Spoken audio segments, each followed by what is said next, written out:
Hi there, Sharon Horne-Ellstrom. We're welcome to day 2,844 of What You Have to Know. It's a place I document my journey, share my lessons learned, share what I'm working on, what I'm learning, what's working for me, and what's not working for me.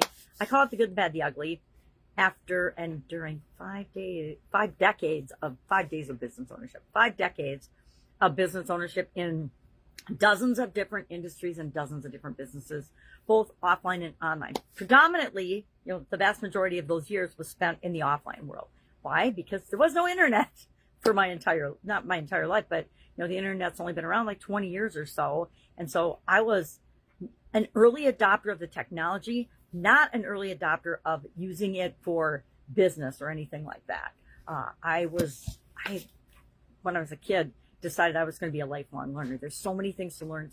And I grew up in a family with both my parents are incredible readers. And I think people that can instill the love of reading into their children are doing them a great service. Now with all the technology, it's, I think, even more challenging. It's more challenging with my granddaughters, although they love books, than it was with my kids. But it is something that's so important. Why? Because readers really are leaders. Readers learn to view different perspectives and think for themselves. They don't just take what everybody else says and run with it, right? So today, what are we talking about?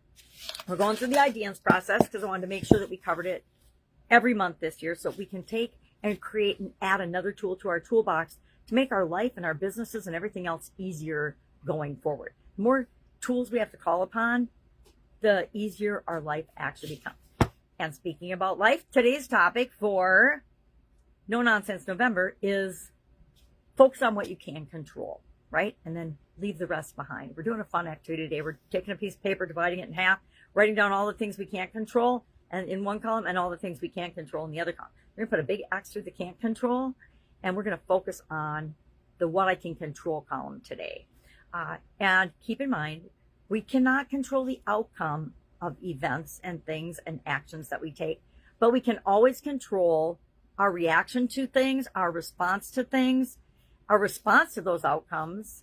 But as far as being able to control things, and I have a tendency to try to control things that are not within my control and to force outcomes. And I'm learning that, and it's really funny because I pulled a card about it today, all about regulating our nervous system and alignment and how things flow and work in the universe, and that I didn't have to have a sudden cardiac arrest. I could have taken a different approach to all the craziness that was happening in my life. I could have focused on different things, like the things I could control, not the things I couldn't.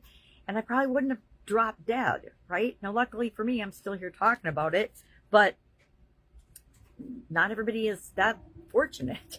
So if I can warn and help one person to prevent that type of an episode alone, I think it's worth me hopping on and talking. Yeah, my, the card I pulled today, I forgot it got long in, the Be a Better You annual challenge. So I didn't share that or my Wayne Dyer thing today. So I'm going to share it here to hold myself accountable for doing it every day. It says, my true success is measured by my alignment. And this, like I said, really, prior to joining Skool a couple of months ago, I don't think that I ever thought about, am I aligned or not? I can tell you right now, I never thought about whether I was aligned with what I wanted or not. And I've done a lot of personal development and different, growth work, but I don't know why I missed that. I guess I wasn't ready to see it yet. So that's the card. And then Wayne Dyer saying, you can't go around being what everyone expects you to be, living your life through other people's rules and be happy and successful. And I will attest to, I can absolutely guarantee that. I spent most of my 30s and most of my 40s and probably most of my 20s and teens doing what I thought was right based on other people's expectations.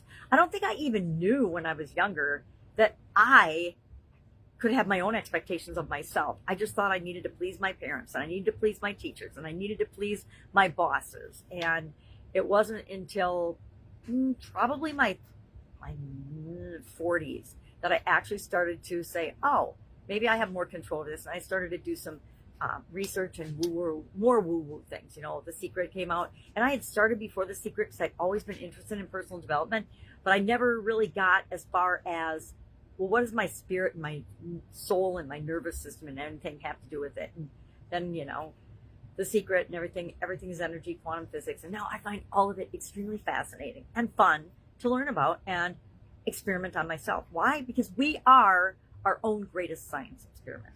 All right, that's enough for today. If I can help you in any way, hit me up and ask. Otherwise, have an absolutely awesome day. I'll, of course, be with you tomorrow.